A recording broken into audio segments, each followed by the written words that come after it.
Mbote, bon dia, bonne nuit, bonjour, good morning, ça dépend à côté au télébiso, na continent Vandara, na pays Vandara vraiment. Et c'est vous allez à biso qu'on retrouve, binotana nenge vous allez belé pour la Hollande. Saint Thomas avec son évangile, sur communauté qu'on débattait. Awana tindika télévision, et ça juste par rapport à la capacité, la grandeur, il y a chaîne où il y a autonomité, mikolo yo.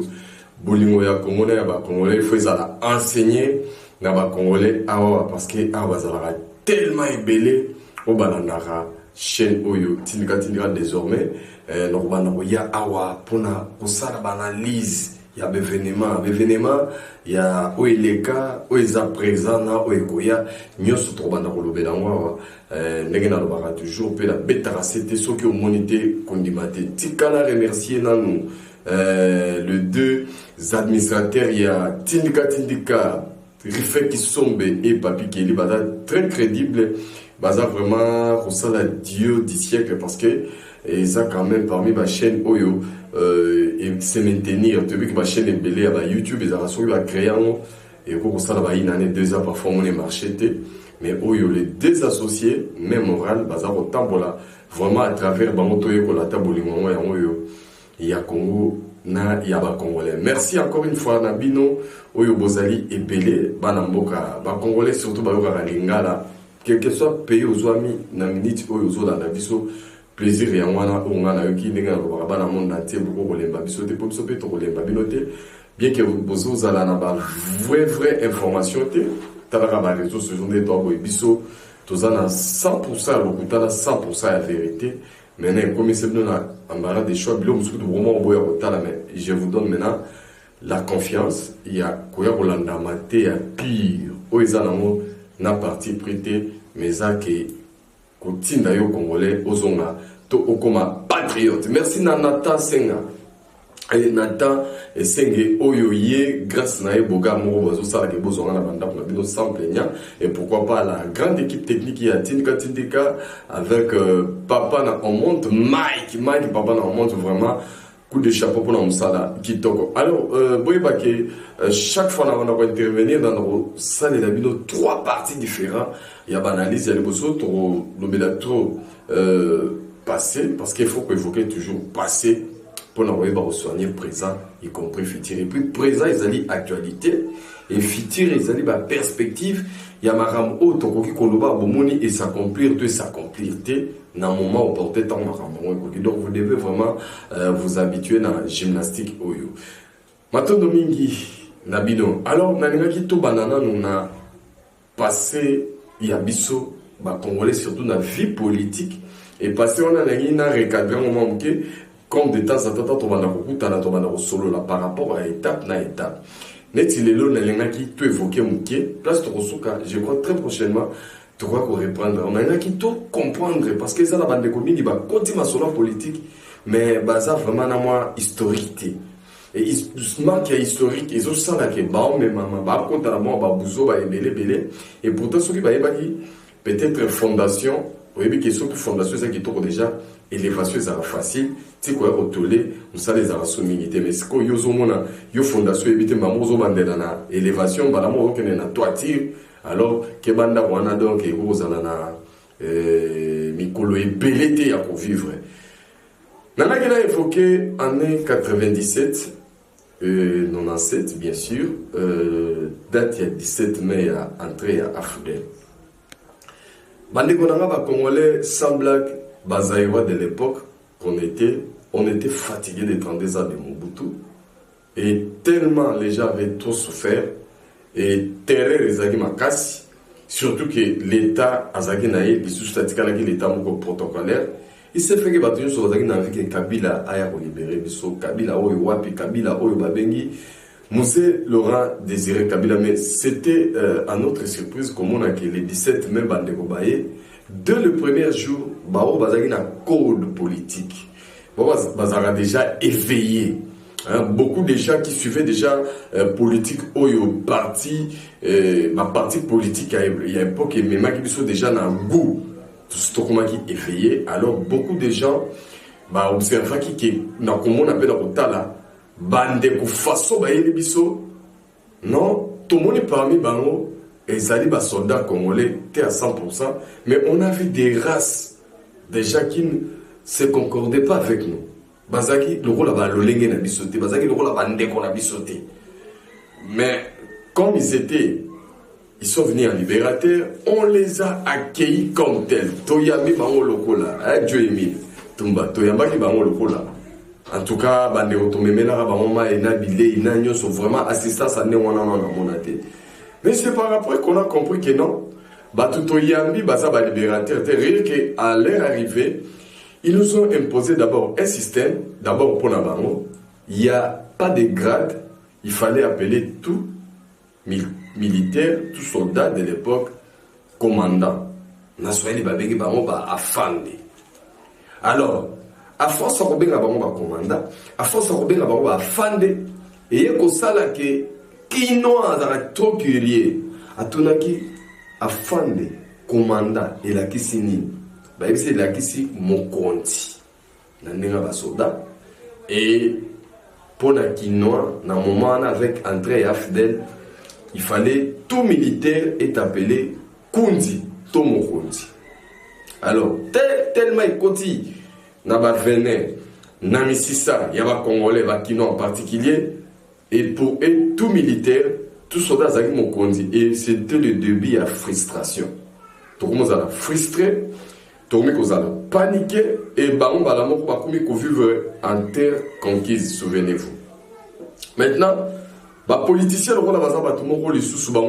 très éveillé, là je cite les patriarches de tous les patriarches, le fait qui était très éveillé, lui est parti voir son frère Laurent Désiré Kabila. Mais malheureusement, ils ne se sont pas rencontrés. Il a été empêché par des personnalités de l'époque. Il s'agit bien de Bizi Makara et Deogracias Bouguera. Nos frères et nos amis qui se tapent la poitrine aujourd'hui comme Ibenga, Tribi, Banyamulenge, qui à cette époque-là, ça n'existait pas. Mais Bango va imposer la Tshisekedi d'Aïm Sabango et le Konini aïe Kouye Bisa Laurent Désiré Kabila, Soki Azali na yango aïe Bisa Ronde na Bango Bango Memela Laurent Désiré Kabila. Mais Tshisekedi étant un chevronné de la politique congolaise, il a dit non, Bino Tenga la Kouye Bisa Bino. Et nous, la presse, on a tendu les micros au patriarche et il nous a répondu que je suis venu voir mon frère, mais je l'ai vu avec les jeunes gens que je ne connais pas. Et la cause, il y a beaucoup de gens qui connaissent que à mon île de quoi libérer, de connaître mais tout le monde a accompagné la force militaire, il y a des pays, des soldats étrangers. D'où tout solo la ndenge ya ba congolais to futa bandeko facture na ndenge ba salisi biso bazonga et pas na bango. Mais je vous dis que c'était la désolation totale auprès de Laurent Désiré Kabila personnel. Il n'y a aucun étranger ici, sont tous des Congolais. Et cette réponse, c'était le début de notre malheur, où nous continuons à vivre Tinata actuel. Pourquoi? C'est parce que au bout d'une année, les mêmes personnes se sont retournées contre Laurent Désiré Kabila, juste l'air à révoquer James Kabarebe dans le poste de chef d'état-major général. Et c'était le début des années. Et nous sommes le 2 août, bandeko bakizwa ki avion, bakei Goma, bakei Rwanda, bakomi Rwanda te bakiti na Goma.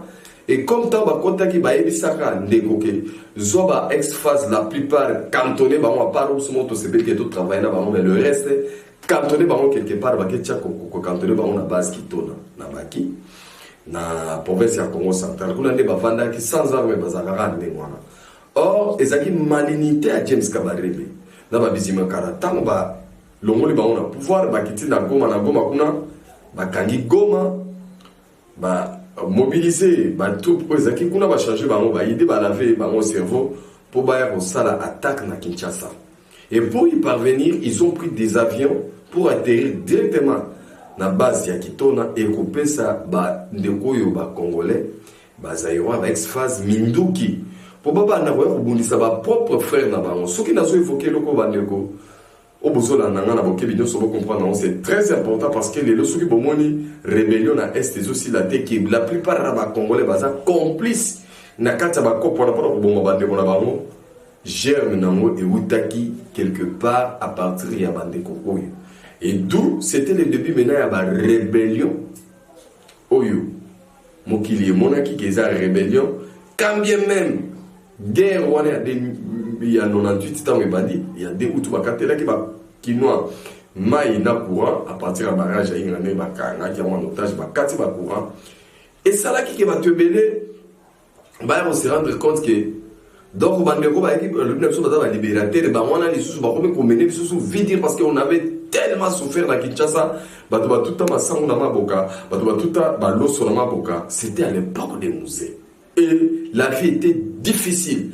Et district Yachangu, pour ne citer que ces districts-là, ils ont tellement envahi beaucoup des habitants de Tchangou se sont réfugiés dans d'autres districts, entre autres Moamba, Lukunga et Funa. Donc ils ont vraiment vu mon côté. Mais dans il y a eu des conclusions qui ont été tirées parce que Mouzé avait fait des balais diplomatiques pour nous conscientiser mikili misusu bato misusu ba pays dans le monde que biso ba congolais tous ali agressé na ba rwandais ba burundais na ba ougandais ba sangani pour agresser école RDC. Mais la réponse qui revenait de ces interlocuteurs est vraiment agaçante. C'est-à-dire que pour la que tous allez agresser, qu'ils allaient rébellion et non agression. Et pourquoi parce qu'ils comprennent ça musée Laurent Désiré Kabila? La réponse là, c'est tout simplement mon aki que bateau yo ya za ko ba agresser, ce sont les mêmes personnes. Il y a Pesaki Moko grade, il y a chef d'État, fonction chef d'État-major général. Peu musu soit pessier fonction, il y a ministre affaires étrangères. Je cite James Kabarebe, je cite Bizi Makara. Alors comment voulez-vous que les pays que tous allez agresser pour la banque, comme lui-même les avait déjà donné la nationalité congolaise, d'où il n'y avait pas moyen que Batumsou comprendre Bissot. Maintenant, il fallait que lui-même qu'il fasse recours à la relation personnelle dans quelques pays où Bazaki comprendre tout Bazaki Koyokaye. Entre autres, il a fait appel à l'Angola, il a fait l'appel à la Zimbabwe et le Tchad et consorts. Ces pays-là est aussi à leur tour militaire occupé partie ouest. Maintenant, ces pays étaient envoyés avec plusieurs militaires de différentes nationalités. Bavandaki jour mon côté, bavandaki 2 jours, 3 jours, bavandi mois, bavandi année. Et savez-vous que déjà ce que vous avez bavandi bidonde mwana batikitiki basi oyo ya bango na bamboka na bango. Et awa il y a nos filles qui étaient là parce que bazaki déjà la goût. Il y a $100 oyo. Yé musé tanga kota kazo pesa soda basi belé na kisasa ba boma ki ba bala pour compte ma bala na ba soda. Et quand les étrangers aussi sont venus, ba ndeko na biso basi pe balingana ki na ba ndeki basi tuzaka bona kisasa wa. Tuzali na bana bandeko na biso basi ba bota na baziba boye. Ba bota na ngole. Pourquoi pas ba tribito ba pays muswana ba soda na ba onde ba bota ki awa. Vous voyez combien la souffrance de Bissika et Outi. Alors, qu'est-ce qu'il fallait maintenant faire? Mouzé n'avait pas d'autre choix.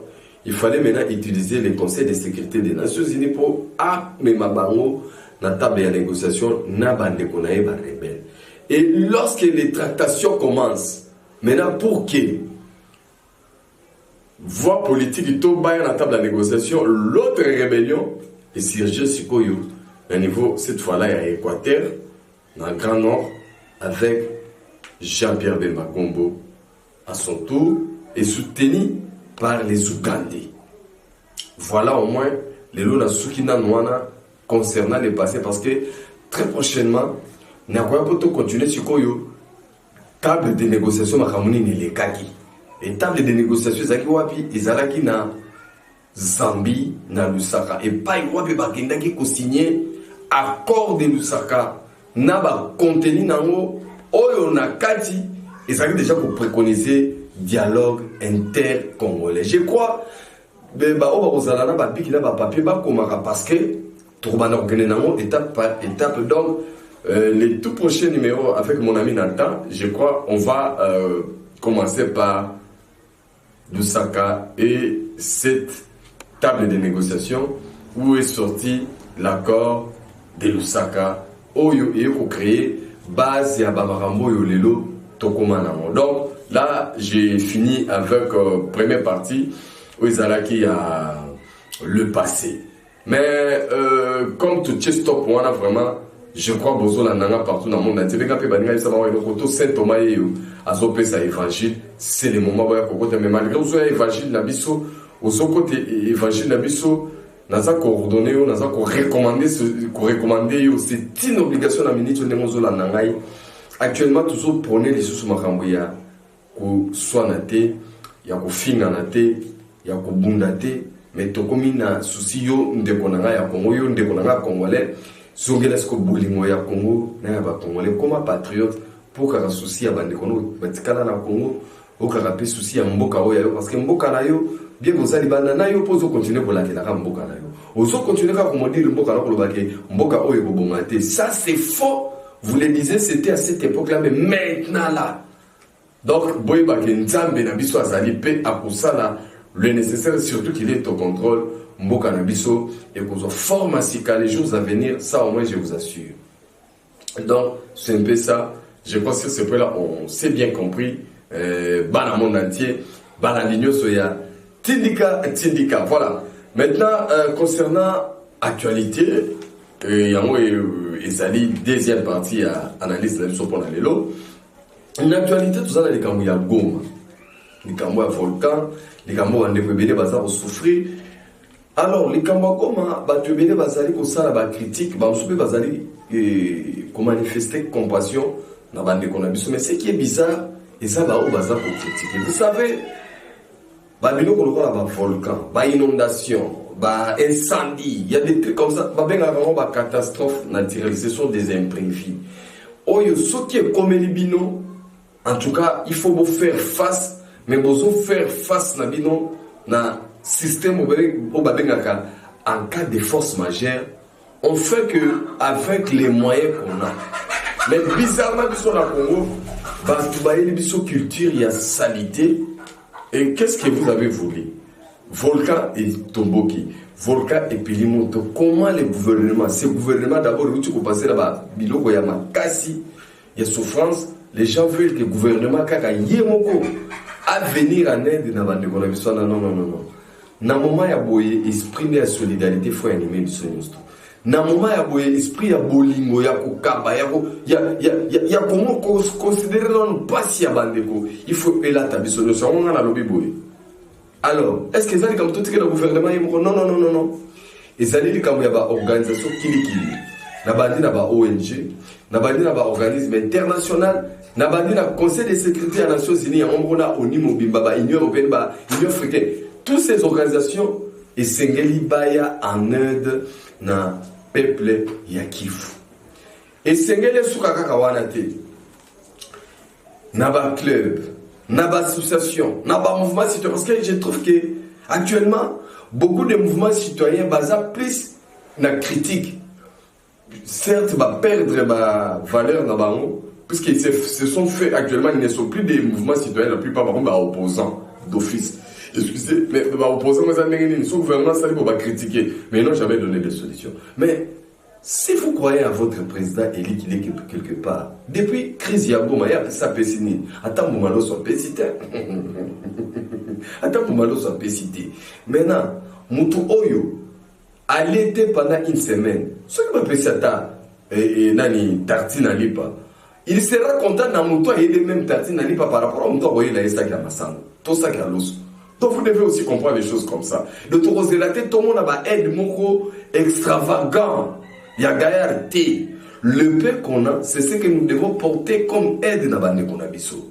Vraiment, tous à la indifférenté. Et ces frères-là ont trop souffert. C'est depuis l'entrée, il y a Hutu dans 94, Afdel dans 97, guerre, il y a RCD, M23, CNDP, Raïa Moutombo, qui sont de trop de groupes de rébellion.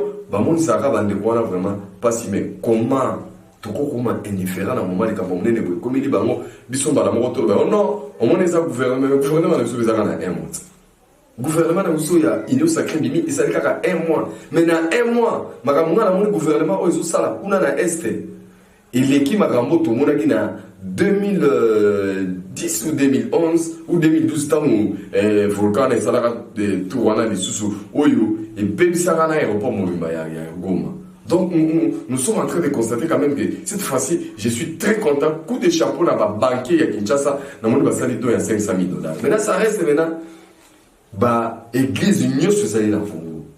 Mais c'est le moment de se réveiller où c'est une cause pour sensibiliser l'église catholique, l'église, il y a des musulmans, il n'y a pas de stade, des humanistes, l'église de réveil. Mais pour ça, la collecte, ça, il y a pas de dons, un moyen financier. Il y a des dons nature, il y a bilamba parce que nous sommes tiki banda kuna bango na bilamba ba memité. Bilamba na bino bolata ya bakalakala. Eza bino ba boza kuna na libanda bozolanda biso. Mais envoyez tout ça à vos frères. Hein? Envoyez tout ça à vos frères, ça va vous faire quoi? Vraiment na betisete olandi message au monter manoé tout isama. L'année là na internet, l'année là na ba communiquer na ba télévision na bisika ya ndenge na ndenge oyo ka bisika mingi ba fongoli. Makambo ba collecte ya ba donc kende kopesa ya yo koluka to boye comité non, toi fais d'abord geste ya solidarité, geste ya bonne volonté, tu le fais d'abord, les restes c'est oyo ba ko détourner don toi ba comme ça donne ce qui est on est un problème en toi dans Nzambe mais le plus important toi fais d'abord ce que tu peux et que ça là bien et vous allez malamu mingi wala allez concernant Goma. Donc je crois que l'appel est lancé à tout le monde. Il ne faut pas croiser les bras que Kaka Fati, soit gouverneur, militaire, non gouvernement, non. Tout le monde est appelé à mettre la main dans la poche pour venir en aide, même avec 50 francs. Papa, tout fait nombre. Parce que ceux qui nous attendent à 950 francs et qui baillent les 50 francs, maman comme 1000 francs. Tu t'imagines? Donc il ne faut pas sous-estimer ce que tu as parce que tout est compté, c'est très très important. Point d'actualité dans ça pour les grands Mbangu, et ils ont à peu près 4 ou 5, ils ont actualité de l'air, il faut en parler. Toye affaire Moïse Katumbi, Noël Tchani. En tout cas, on a évité pourquoi les Cambouis ont commandé les Cambouis des personnes. Moïse Katumbi contre Noël Tchani. Non. Tout s'est dépassé. Et il n'y a pas que Moïse Katumbi ou Yazana la nationalité controversée dans le candidat président de la République. Il y en a d'autres. Pourquoi vous devez toujours penser à Moïse Katumbi? Mais tout ça, Moïse Katumbi, Moïse Katumbi, Congolais, tout valinaé, ça va être participer à la vie politique. Il y a Congo, quand même, si on a créé parti politique. Noël Tchani, c'est candidat, ça dans la banque, c'est candidat président de la République, ça dans la banque mondiale, machin. Mais j'avais un petit souci. Loi, il y a Noël Tchani, il y a Kouzala, candidat président de la République, aux ala de pères et de mères congolais. Ils ont dérangé le niveau ni, il a évité. Donc, biso ba congolais, tous d'accord que Mboka na biso n'engé zaboué, tous la souveraineté na biso, n'importe qui a pour na Congo, tout qui peut na biso et ça sera la candidat président de la République. Alors, moi, je préfère qu'on appelle aussi les Roubaix, on revienne encore à postuler. Qu'on appelle, qui encore je vois ici, Abed Choupa pour postuler les candidats président de la République, parce que ce sont aussi des Congolais qui s'appellent des Congolais. J'ai vu une dame qui est aussi congolaise, autre à la championne à judo. Elle est née de mère allemande, père allemand, mais elle a choisi notre pays comme patrie naïa, chargée de la nationalité congolaise, pas autre chose de la biso, mais d'ailleurs dans judo. Il peut postuler la présidence de la République. Non. Et je vois déjà les gens qui se préparent dans ma finga, dans ma menace, que oh, on a droit de mike. Kuna baso mais comme quand on a katumbi to beta to finga ba massa na ba journaliste en plus. Non. Alors, si ce pays est fait pour les individus quelconques, moi je vous dis non. Pourquoi? Non. Ngai na miniti na ninga bimisa des ordres de la mambrité ba proposition ba loi.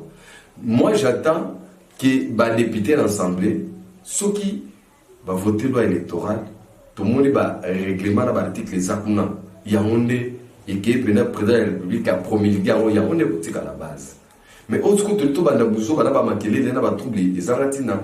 Tous les temps, il y a des samité, manabiso, total à venir. Parce que, bilo que belé boébi tokana, bilo que belé to tchaba défi, mais en réalité, il accepte que c'est dépassé, compensé. Et vous devez aussi comprendre de cette manière-là, congolais.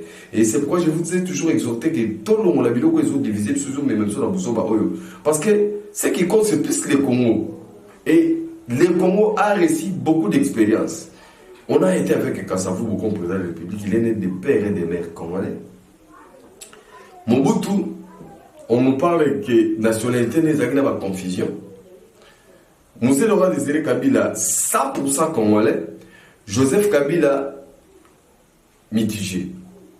Alors, donc si on peut faire bien les calculs avec les quatre, nous avons deux présidents 100% congolais, Kassavoubou et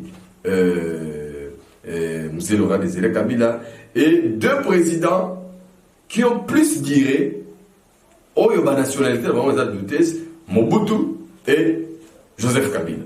Parce que l'un a fait 32 ans, l'autre a fait 18 ans. Mais lorsque vous faites les calculs, celui-ci, Yaliboso Kassavoubou, n'a fait que 5 ans. Et Moussé Laurent Désiré Kabila n'a fait que 3 ans et demi ou 4 ans, quelque chose comme ça. Donc c'est le 100% congolais. Mais sur l'hôtel, c'est pas mon hôtel. Maintenant, dans l'hôtel, Kassavoubou, j'aimais très bien. Laurent Désiré Kabila, j'aimais 3 et demi parce que lui est à 100% congolais.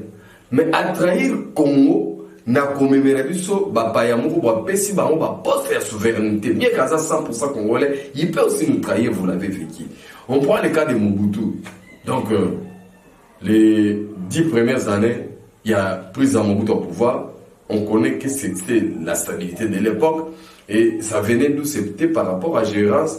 Il y a à Colomb, na gérance du gouvernement Kassavoubou. À l'époque, vous avez bien dans l'immunité, culture, vous avez prédateur, à bien de l'été, mais après, lorsque les Mobutistes ont ouvert les yeux, c'était maintenant qu'au Kabola Biloko, qu'au Kabola Bomengo, qu'au Panza Nyonso, et à la fin, Mobutu nous a laissé là où nous sommes, et la FDL est venue, et Mouzé n'a pas pu faire beaucoup de temps, mais Joseph Kabila, vous savez vous-même, 18 ans. Et pendant 18 ans, le pays a été cousin dans Mobimba. Maintenant, avec tous ces débats autour, il y a loi électorale, élection. Mais pourquoi mon cannabis, il faut tout raisonner. L'élection, c'est des solutions, il y a développé. Pour se rendre compte qu'on a fait des élections, mais les élections ne nous avancent pas. Par contre, les élections, mais même si on a trouvé, parce que biso, tu as un système qui, ceux qui ont cannabis, élection, ils ont moment photo kawa. Donc, moment où tu as l'analyse normal, mais si on a une élection, moment où tu as biko le bimi, parti politique et bimi, l'idée est diviser tout, il y a un message à haine, un message tribal, division ethnique, bilo qu'on a et surgir. Et au monde, bazaki camarade kabwani, bazaki monsa mobali bebani, donc ma kamwe belé balamo que changer non. Bandeko, to font la misu, to comprendre que il y a quelque chose qui se cache derrière cette histoire. Il y a 100% congolais. Oyo, ce qui te comprendre, il y a un malamouté, bande comme ce qu'on dit qu'à la fin là-bas. La parenthèse, mais moi je vous ai toujours dit et je viendrai, je continuerai à le dire chaque fois que vous me verrez ici. Dans la c'est le cas que Ngaï, Naza Osenga, la député, Kuna la parlement, ceux qui vont la loi électorale, n'a pas été mon konjamboka, bal que les au niveau d'études. Bal que les soba bido kona ba o nationalité soki ni tengai souci na ngezali ba sala test il y a compétence. Vraiment test la compétence de Katabakam parce que ce n'est pas le fait d'être congolais 100% des autres qui mutana na bolimamboka. On peut aussi vendre le pays à un état congolais 100% comme M. Laurent Désiré Kabila nous a fait. Donc il faut faire vraiment attention na bilo mingi tolo bana loyenge. Mais est-ce que Moramutolo va on zamba rosalisa on a pu vivre par rapport à l'évangile ndenge na lobaki ke soki omonité kondimaté donc on est autant la makamouya Noël Tchanina Moïse Katumbi bomela bama ya pio bocha pena bama na vino na bino bocha bama na vino na bino botikela ta on verra la suite Et très rapidement, procès à Vital Kamerhe Lekaki, lundi. Et avant procès, il y a eu des marches, des revendications. Mais à propos du procès, on va condamner mon décide, on doit faire Nenga Sali appelle soit utiliser les moyens de ma casse à défense. Il peut être acquitté. Ça fait aussi partie de l'état de droit. Ce qui va y condamner sous plus. Bon, s'assumer des choses parce que le moment où ça la peine, ça fait partie toujours de l'état de droit. Donc, ce qui va réduire ma peine naïe, Nenga Sali sous sa peine, ça fait partie toujours il y a l'état de droit, il y a pas méandre et en justice. Je ne veux pas que tu commentes trop. Parce que Vital Kamerhe reste actif dans la politique pour que vous ayez un parti qui s'organise, membre de la gouvernement, des institutions. C'est pour vous dire que malgré qu'il est en prison, mais il est actif politiquement. Donc, de la même façon, il peut demeurer en prison s'il est condamné définitivement. Mais cela ne veut pas dire que le parti n'a pas pour y côté. Non. Donc, le membre de son parti, pour partir ça, bien sûr, ils ont patrimoine, déjà, ils ont partagé. Donc, moi, je voudrais que les Congolais se dépassent. Nous ne devons pas nous faire de mythes. Il y a ma personnalité à Badou. Que tel Azanet, il y a soit un problème de la justice, il y a pas un problème de la justice. Ça, on doit se dépasser. Moi, je voudrais que toutes ces autorités, que tous ces grands noms qu'on a dans notre pays, quand ils ont des problèmes avec la justice, tout ce que tout le monde appelle, on a soukara.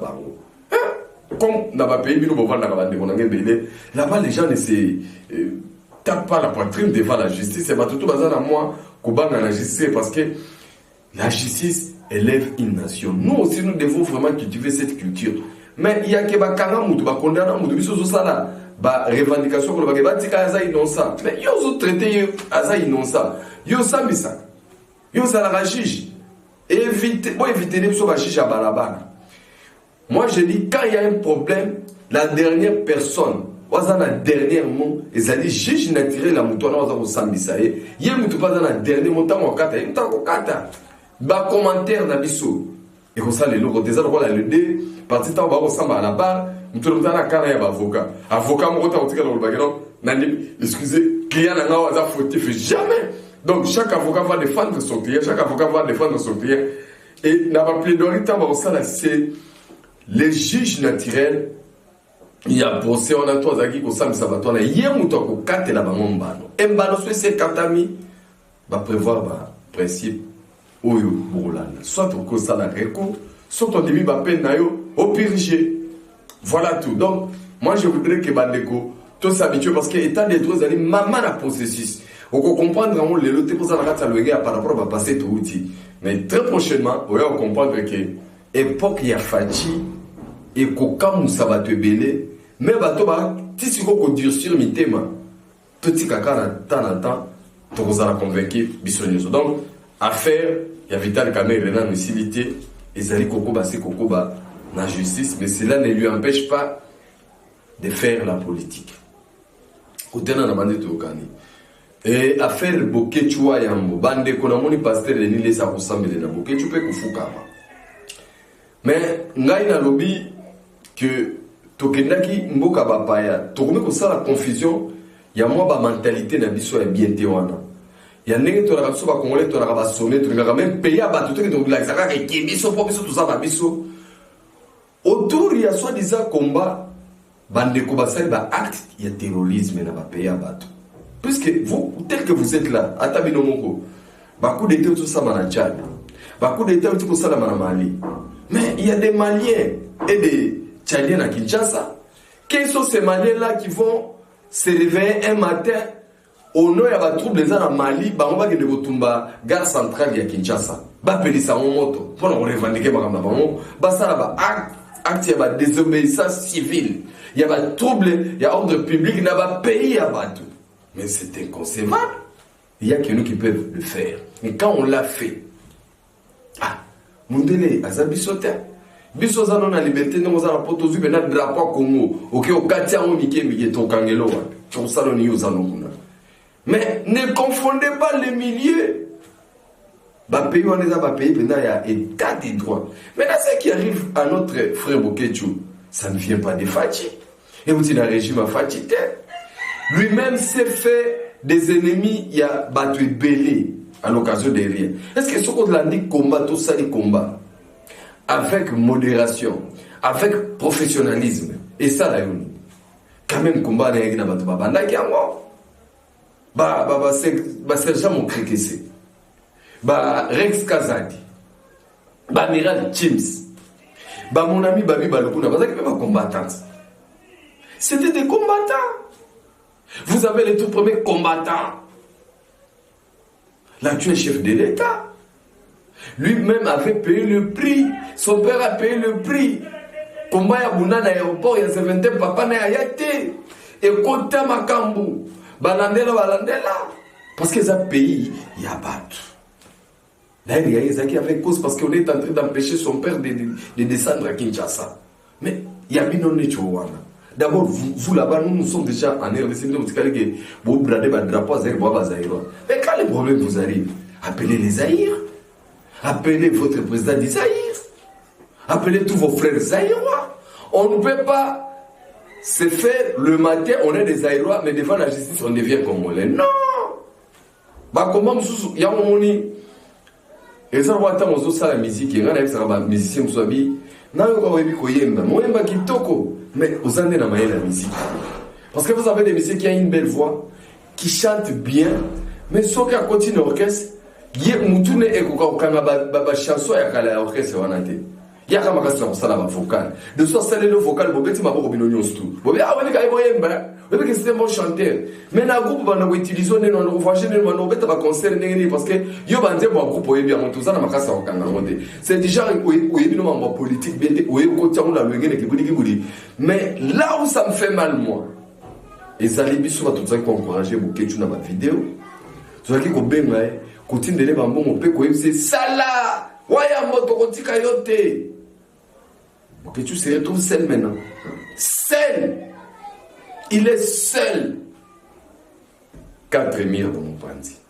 Voilà, place c'est même makamakam. Bino ba to kumisaka biso na loyimo ndebo bino biso na mabe. Parce que so komi ko komisa ngai. Otinela ba mbongo, otinela ba bilamba mituka. Et koki ko pesa ngazel na bosana. Ndenge ndeko utiko bosana.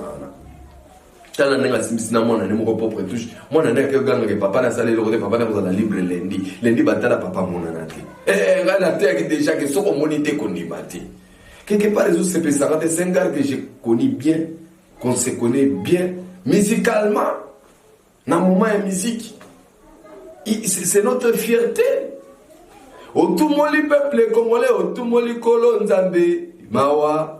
Ça c'est beaucoup qui nous chantait des chansons patriotiques comme ça, il y a éveil. Je ne lui ai pas connu dans la giro dans mon idée de comment donc lui peut gérer tout le monde de la façon. Ça c'est pas un combat. Maintenant, la personne pas d'un mentor na mais pas qui n'a besoin de l'okuta makassion. C'est un banda le lo banda. Azui Kongo yo bokechu pour Kongo te. Tala ba deni les ba ko sambele lo ke yo bokechu. Ba lo no bo comme sorti d'ailleurs. Maintenant ce que yo prier regarder les Nzamba yo guinéen on te ba français là ba belge ba c'est décidé que non bokechu faut retourner la pays d'origine parce que pas la biso azali personne à non grade.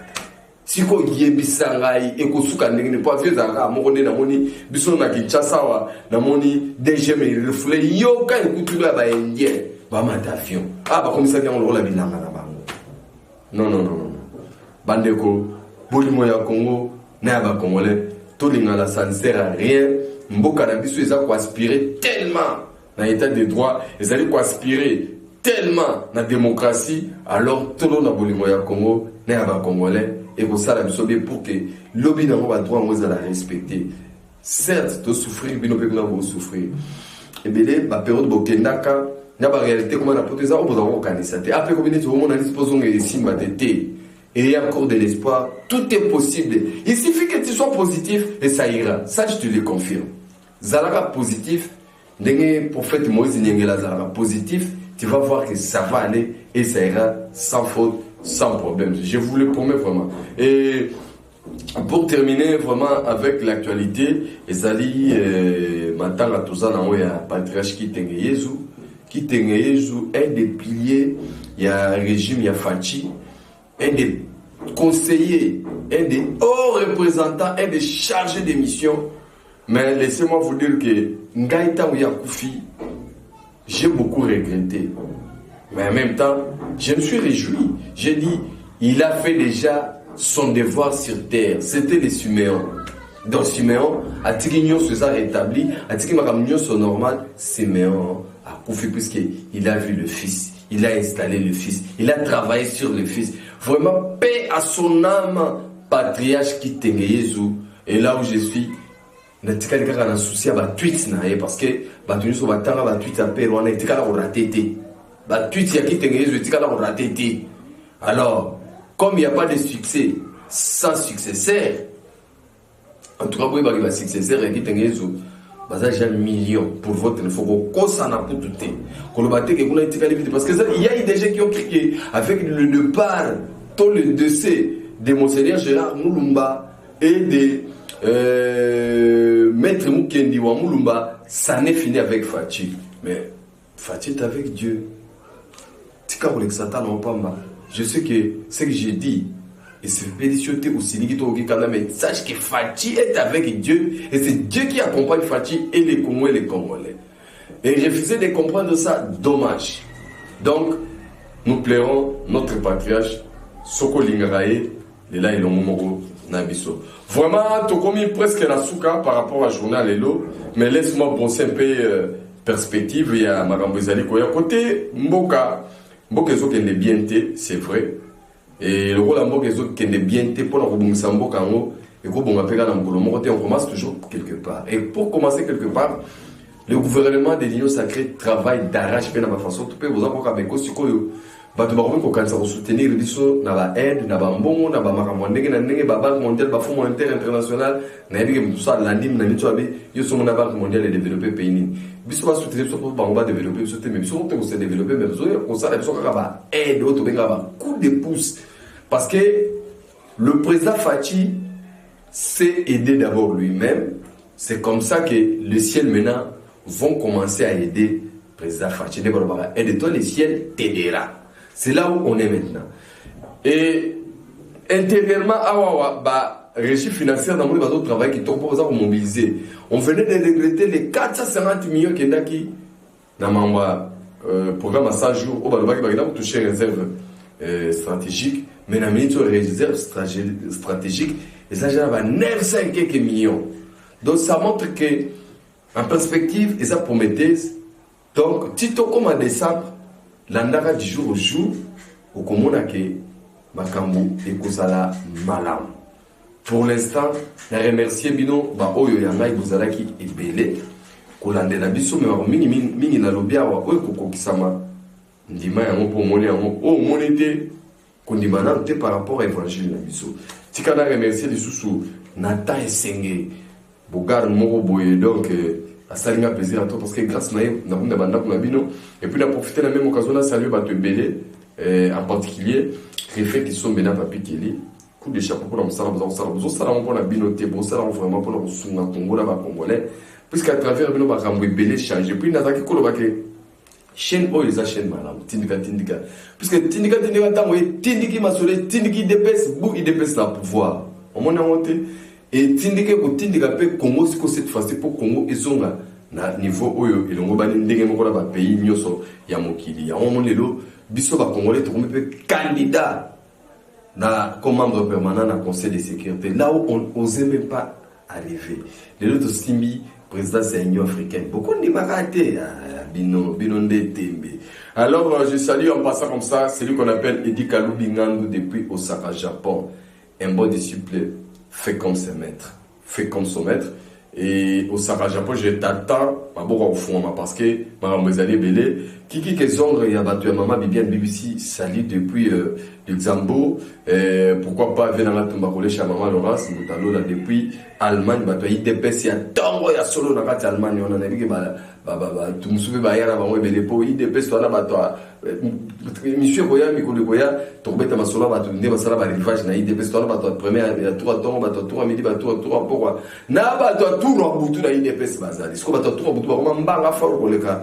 Bana tour à Tongo, bana tour à midi. Même tour à pourquoi, on est pour le cas là-bas. Masolom, vous recadrez, vous zongi, ça va venir à Nene Alima. Salutation remarquable à l'assistant Patrick Moukadi.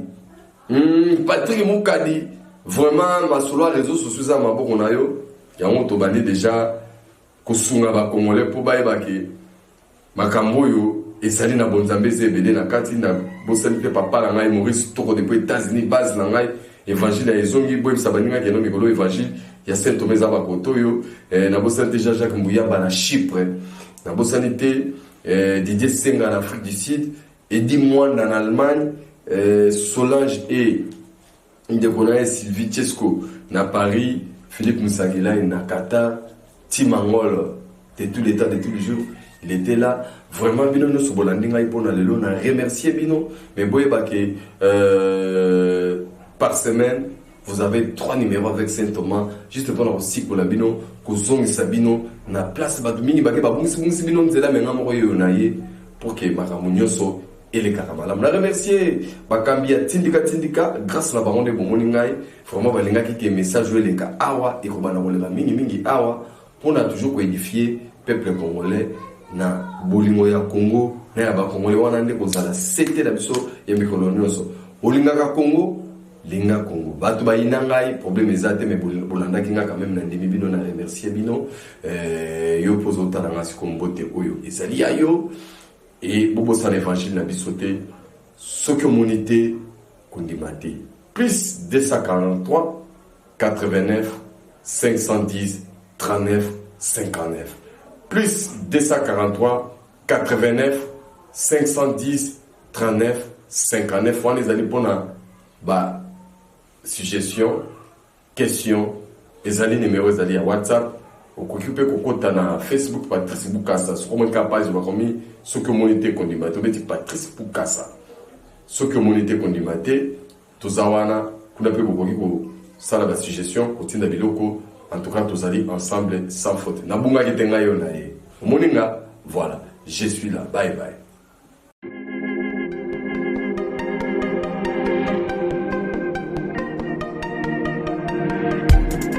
Après 25 ans d'expérience, eh oui, de 1995 jusqu'à ce jour, Elton Store, l'unique shop congolais de Londres, la Grande-Bretagne, où il et ça la fierté à la communauté Nabiso, et surtout, il y a un homme d'affaires congolais sérieux dans la diaspora.